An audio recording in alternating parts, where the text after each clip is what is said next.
Alas na kayo? Yes. Papagupit ko na si Janjan. Diyan yung magpapagupit. Paano pe? Pati nga, ang haba na kasi ng buhok mo, oh. Oh. Oh, sige. Baka pag-uwi mo, kukumarting ka na, ha? Hindi naman. Ha? Ayan, update ko lang kayo dito sa ating hair transplant. Bale, ano na po to, ha? Day 8 na po ng hair transplant. So, ito na po yung itsura niya. Nawala na po yung pamamaga ng mukha ko. Pero ramdam ko pa rin na parang may sugat yung donor hair ko sa likod. Tapos, itong sa taas naman po, ramdam kong may sugat pa rin pero pagaling na. Parang ganon. So, ito na po yung itsura niya. Tumutubo na siya. Pero possible pa rin siyang maglagas sa first month and second month. Tapos tutubo uli yan after 3 months. Ayan. Hindi po talaga basta-basta yung proseso ng hair transplant. Maraming pinagdadaanan pa. And ang mahalaga po naging successful yung hair transplant. And syempre sa tulong yan ng Academic Istanbul Hair Clinic Manila. Ayan, sila po yung naging dahilan kung bakit tayo nagkaroon ng hair transplant. 2 days na lang, babalik na tayo dun sa academic para sa paglinis ng scabs o tinatawag po na langib. So, siyempre after ng sugat, maglalangib po yung ating sugat. Sila po yung maglilinis nun. Then, after po ng pang 10th day na pagbalik ko dun sa Academic Istanbul, babalik na rin po agad ako ng Japan. Ayan, huwag po kayong mag-alala, no, sa mga nagtatanong po kung may side effect daw po ba ito sa ulo or sa utak, yung pag-hair transplant. Dahil wala po talagang side effect ang hair transplant sa ulo or aabot siya ng utak. Ang hair transplant po kasi ay skin level procedure lang. Ayan, hindi siya aabot sa mismong utak natin. So, meron kasi tayong layer dyan sa ulo. Hanggang dun lang sa skin na abot yung mga gagawing procedure. Yung procedure po kasi na ginagawa sa hair transplant ay umaabot lang sa upper layer ng balat natin, sa scalp natin. Wala pong tinatamaan na parte ng ugat or ng utak po natin. Hindi po siya brain surgery, under po siya ng cosmetic surgery po. Purely cosmetic procedure lang po siya. Kaya huwag po kayong mag-alala, pero maraming salamat po sa concern niyo po sa akin. Ayan.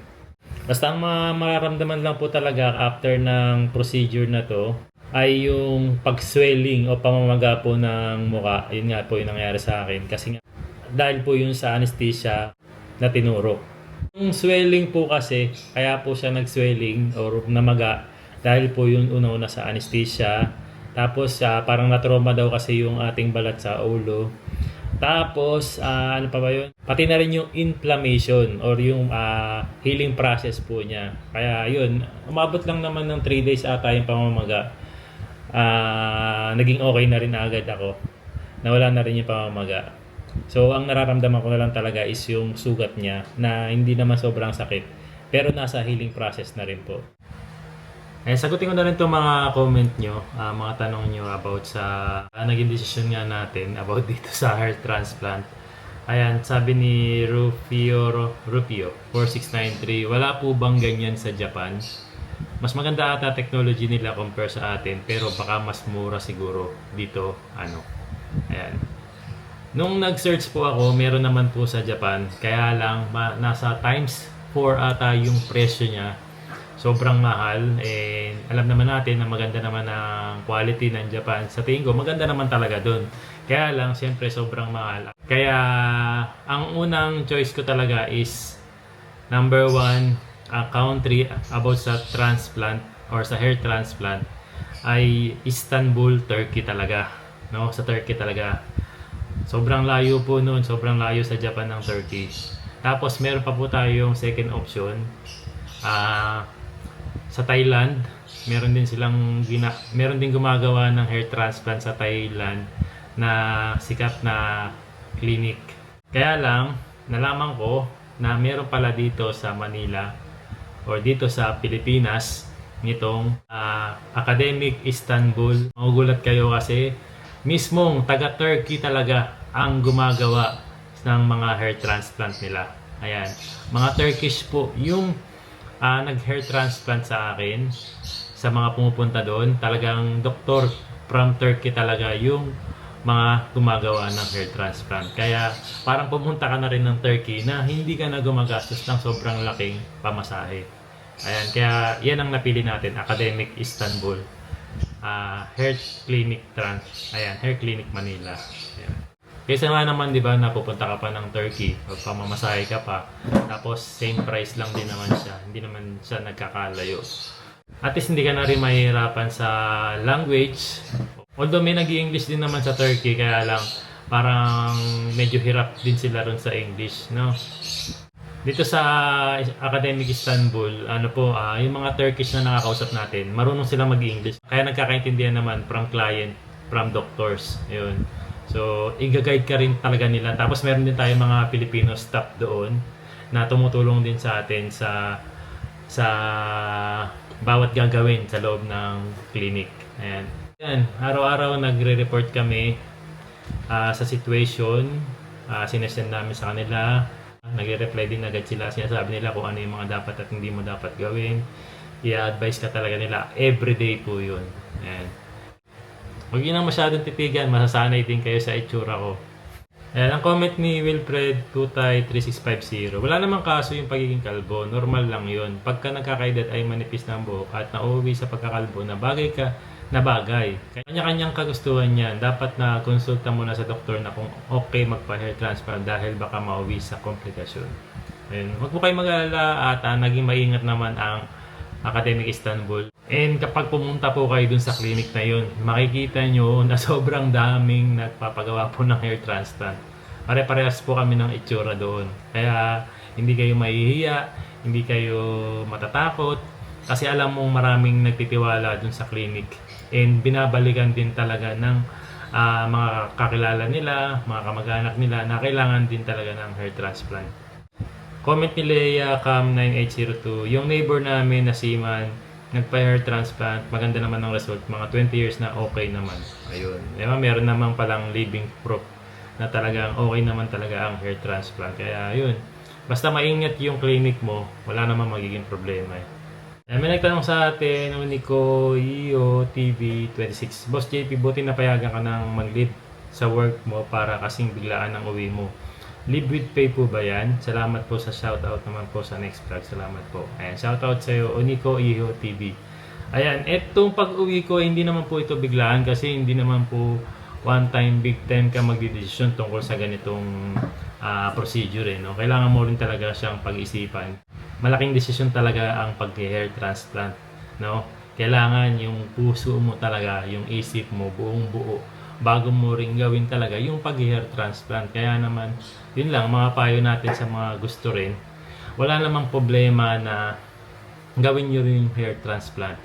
Wala rin naman po din talagang problema ang pagiging bald or kalbo. No? Sa mga nagsasabi na bakit ka pa nagpaganyan, dapat maging masaya ka na lang na kalbo ka, masaya ka. Yun po, madali natin pong sasabihin yun, no?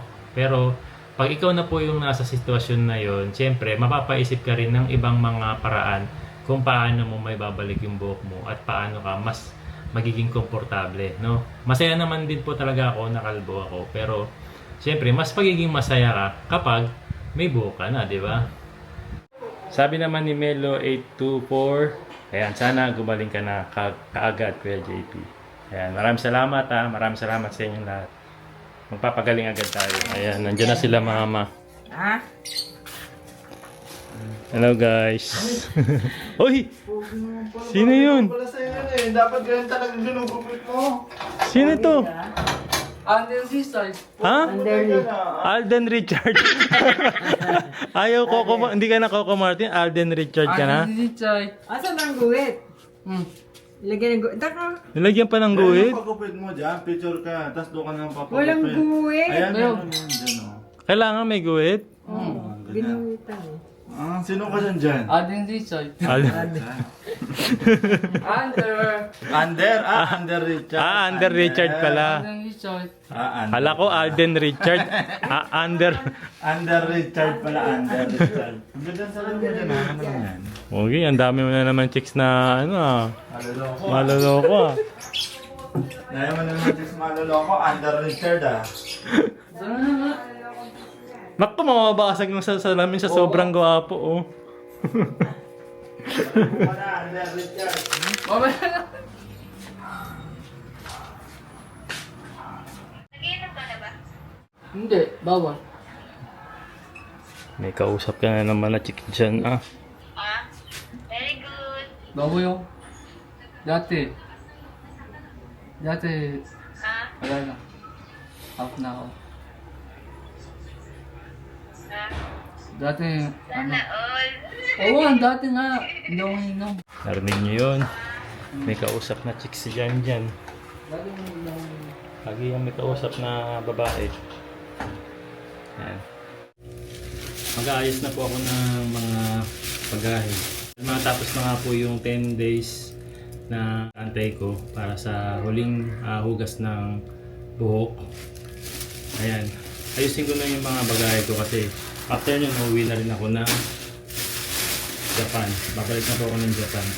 Ayan, kanina, nabili na rin kami ng mga pasalubong para kila Aya, Yuna, EG, saka sa mga katrabaho ko. Ayan, bumili lang ako ng mga pasalubong para sa mga katrabaho ko. Bumili ako ng mga dried mango, tapos ayan, mga banana chips. So, bali dalawa yung dadaling kong bagay ulit. Ito. Ayan, ganito.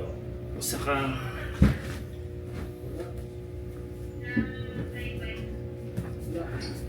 ito, isang maleta.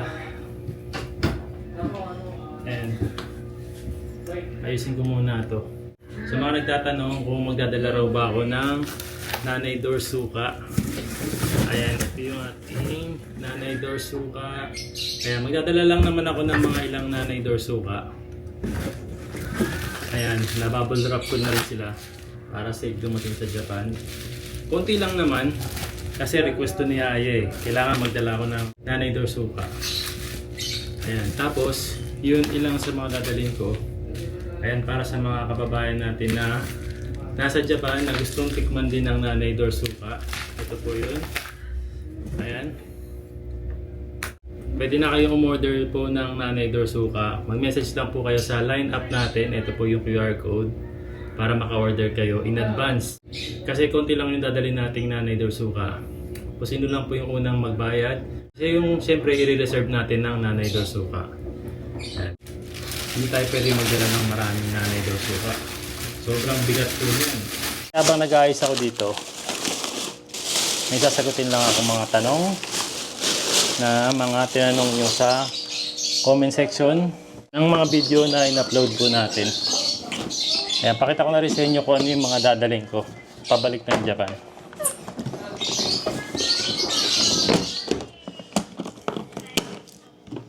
Halos lahat to. Ayan. Mga simpleng request lang naman ng pamilya ko. Nila Aya. Ayan, yung mga ganito lang, mga cupcakes. Ayan, biscuit. Ito gusto ni Aya to. Nabibili sa Watson. Ito, Pepakwa candies. Ayan. Ayan, merengue. Kasi ito yung mga binili ko sa Tagaytay. Ayan, toasted pastillas, makapuno. Ayan, tapos browas. Ayan. Yan lang naman yung mga laman, puro pagkain. Puro pagkain. Tapos yan, yung mga pinabili sa akin ni Aya sa Watson. Ayan, mga Pudgy bar, mga ganyan lang naman yung simpleng hiling ng pamilya ko.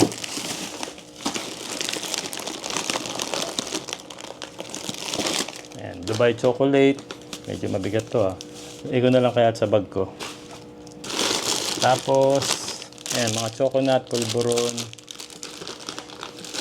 Mga suka. Konting suka lang. May nagtatanong nga eh. Si Richard Zero. Bawal rin ba magdala ng Jollibee sa Japan? Bawal po ang magdala ng Jollibee kasi yung Jollibee po kasi chicken siya, di ba? Bawal ang meat products na dalhin mula Pilipinas papunta po sa Japan. Kasi kapag nahuli po kayo na may dala na meat products, i-confiscate lang din po yung meat products na dala nyo. Ayan, bago ka makalabas ng airport ng Japan, ayan, sa baggage area counter, kung saan natin kuha yung mga bagay natin. Ayan, marami pong mga nakakalat. Lagi pong may nakakalat na mga sniffer dog or detection dog na kung saan inaamoy talaga yung bagay mo. Kapag naamoy nila na merong meat products doon, i-check ito ng mga staff tapos i-confiscate lang yung meat products na dala mo. Ayan. Last time nga, kailan ba yun? Last na uwi ko, meron akong hand carry na hopyang baboy.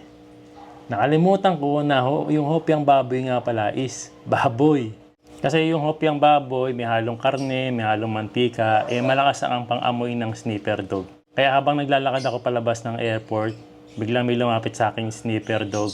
Ayun, naamoy yung hopyang baboy. Tapos chinek nung staff, tapos nalaman niya na pork yung aking dala. Kasi nga hopyang baboy. Kinuha lang naman nila yung dala kong hopyang baboy. Sayang. Ano ba yung iba pang bawal na dalhin mula Pilipinas papuntang Japan? Ito po, mga meat products, yan, pork, beef, chicken, mga processed meat, longganisa, tocino, tapa, ham, bacon, hopyang baboy, yan. Chicharon, lalong-lalo na yan, bawal din po. Tapos, mga fruits and vegetable, mango, banana, gulay, seeds, salaman, yan, bawal din po yan. Yung dried mango, prutas yun, pero sabi nila, pwedeng-pwede naman daw yun. Biruin nyo yung hopyang baboy, sobrang sealed yun, sobrang sarado yun, pero naamoy pa rin ng aso. Happy Kali 0756, ano po ba weather sa Japan? First week of April. Papunta kasi kami next month. Ayan, sakto. First week of April, nasa Japan na rin po ako. And isa yan sa pinakamagandang weather sa Japan. Kasi, dyan na nga yung spring season, tapos marami na mga bulaklak na tumubo, tapos lalong-lalo na yung sakura or cherry blossoms. So maraming turista na naman ang magpupunta sa Japan ngayon. Kaya sobrang mahal nga po nung ticket pabalik ng Japan. Yung tanong ni Tenorete, paano po work nyo? Okay lang po ba yung tagal kayong wala? Ayan. Yun nga, sabi ko, nabanggit ko nga sa inyo na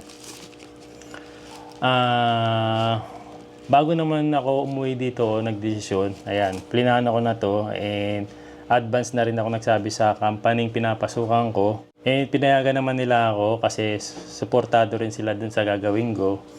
And ayun nga, bago ko iniwan din yung trabaho ko, sinigurado ko na wala akong maiiwan ng sobrang daming trabaho. So ibig sabihin, in-advance ko lahat yung trabaho ko sa kanila. Kaya lalong pinayagan din ako ng company pinapasukan ko. Ayan, may nagtanong nga pala, no? Sabi ni Janeo Rai 6189, pwede ba sa babae at magkano? Ayan, yung tinutukoy niya kasi yung sa hair transplant, kung pwede raw ba sa babae. Actually, nung nagpa-hair transplant ako nung araw na yon, sobrang dami ko rin kasabay. Tapos, meron din akong kasabay na babae, no? Siguro mga nasa ano na siya, 40 or 50, mga 40 siguro. Late 40s, mga ganun. Ayun, talagang manipis na yung buhok niya sa harap. So, yun.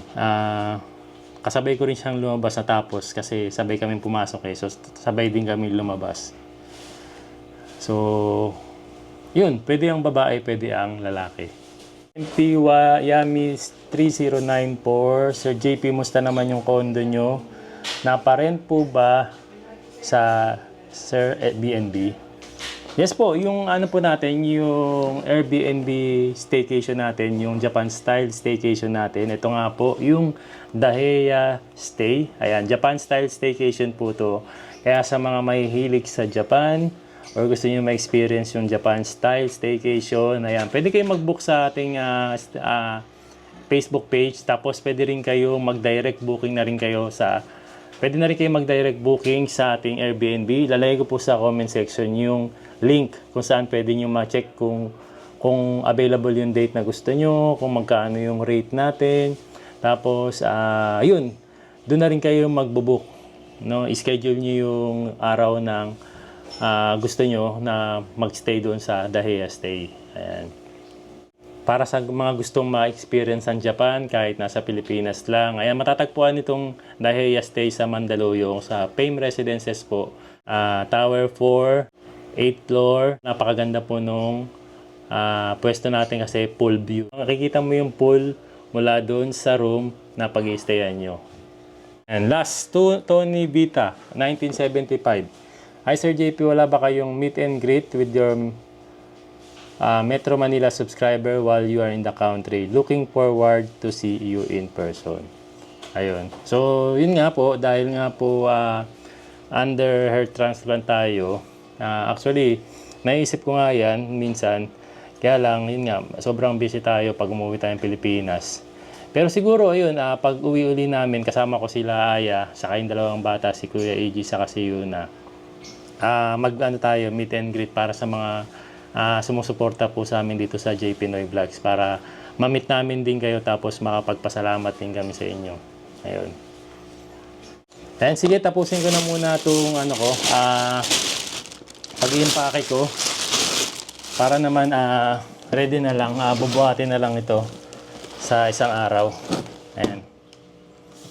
Kita-kits sa Japan.